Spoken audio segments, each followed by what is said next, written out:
Hello. आज की कहानी समझौते। ये कहानियाँ मलयालम से ट्रांसलेट की गई है हिंदी में। समझौते। सरला के पति को कॉलोनी की सीमा के मकान का तीसरा फ्लैट मिला था। उनके इधर आकर रहते समय मकान का काम पूरा नहीं हुआ था, काम शुरू हो रहा था। कॉलोनी के नए निवासी धीरे धीरे इधर आने लगे थे। इस मकान में अंत में सरला ही आई थी। उसे अजनबियों के बीच आप पड़ते समय हैरान होने का अनुभव था, इसलिए सायंकाल में अंधेरा छाते समय ही वह बालकनी में समय गुजारती थी।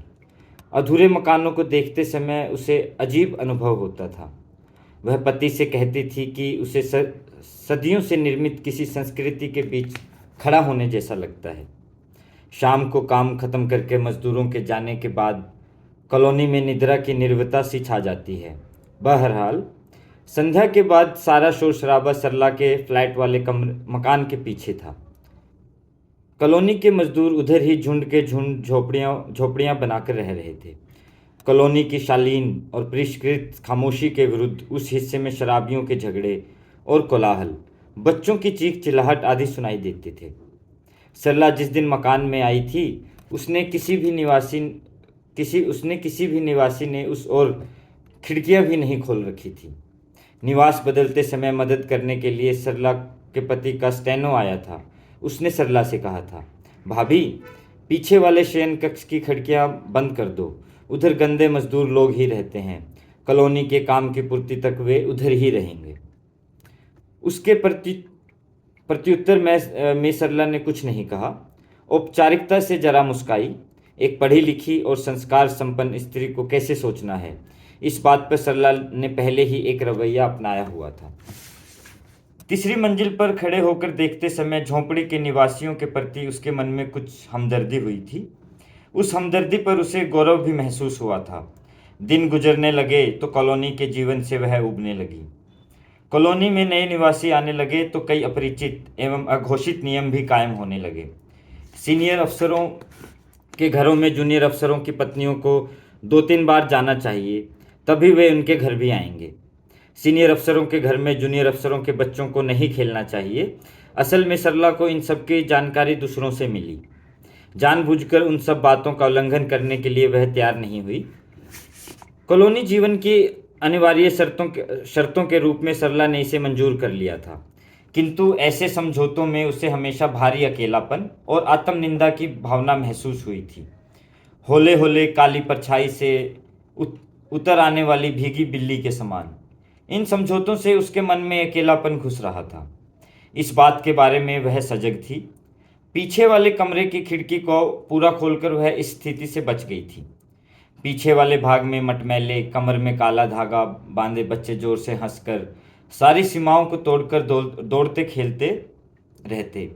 ऊपर से फेंकी पुड़ियों को वे लालच के साथ खोलकर देखते। बंद खिड़कियों पर बालू और पत्थर फेंककर लुत्फ लेते। झोपड़ियों के सामने औरतें निरंतर बातें करते हुए बर्तन मांजती और कपड़े धोती रहती।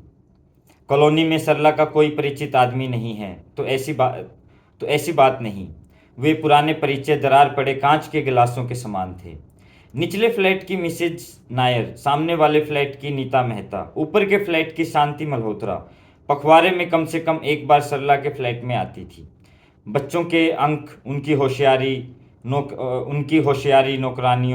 नौकरानियों की बातें, मायके में आई नई मिक्सर ग्राइंडर, सामने वाली झोंपड़ी की कुपम्मा आदि के बारे में वे बातें करती थी।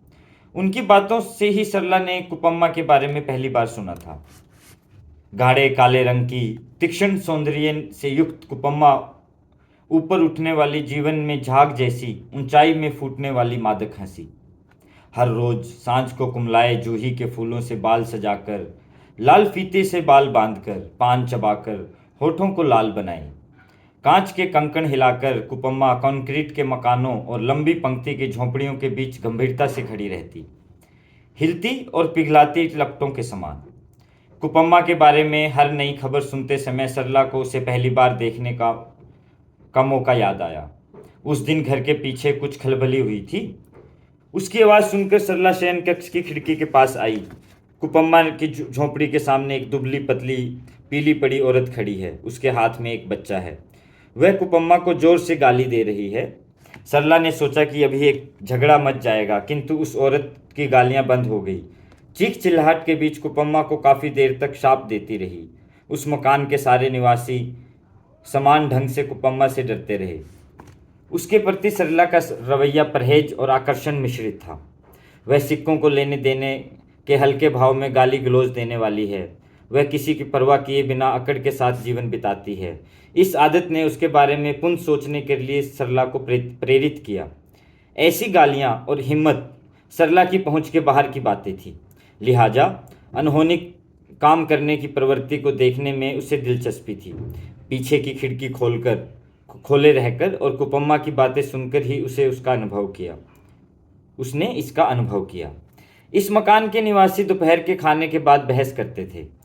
दिन ढलते ढलते कुपम्मा को उन बहसों में ज़्यादा स्थान मिलता गया, खासकर मिसेज नायर और कुपम्मा के बीच इस झगड़े को। किसी ने यह नहीं खोजा कि वह झगड़ा क्यों हुआ था। एक दिन सरला ने देखा कि मिसेज नायर की बंद खिड़की की ओर देखकर कुपम्मा जोर से गाली की बौछार कर रही है।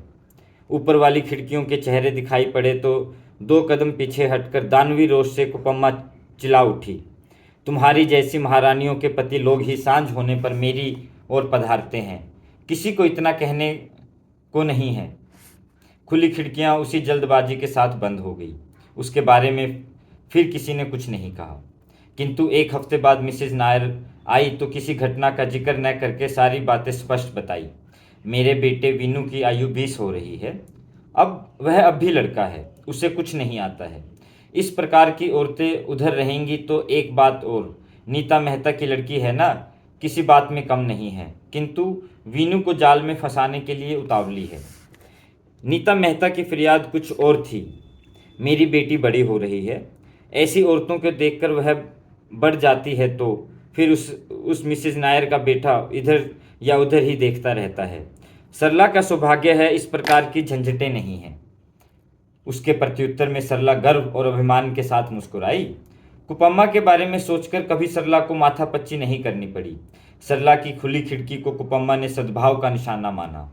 एक दिन नीचे खड़े होकर बाल संवारते समय जोर से कुछ पूछा। अनसुनी का बहाना कर जल्दी खिड़की से हटकर सरला उस दिन होशियारी से बच गई।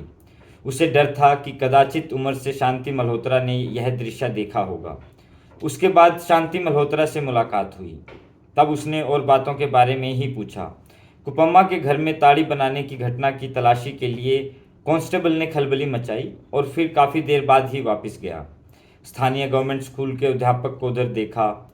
इन्हीं के बारे में ही शांति मल्होत्रा ने बताया। सरला के पारिवारिक जीवन की बात है कि वह जीवन की सिर्फ मुख्य राह से आगे होकर बढ़ता है। एक आज्ञाकारी बेटा है, पढ़ाई के सिवा और किसी बात पर ध्यान नहीं। पति भी सरला की उम्मीदों के अनुरूप शांत और संस्कार संपन्न आदमी है। भले ही स्वर नहीं है, उनके दिनों को अपस्वर बिगाड़ते नहीं हैं।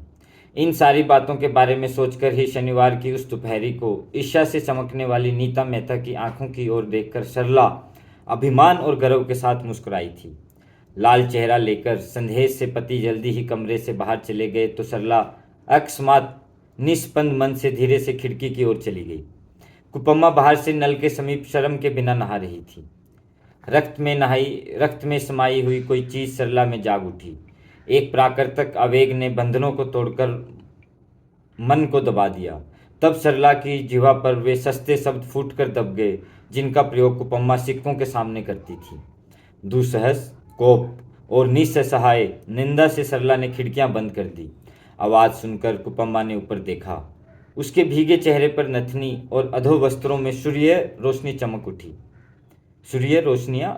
चमक उठी। कांच की खिड़की के पीछे नाराज होकर खड़ी सरला के चेहरे की ओर देखकर कुपम्मा हाथ माथे पर रखकर थूक पड़ी और बिना रुके जोर से हंस पड़ी।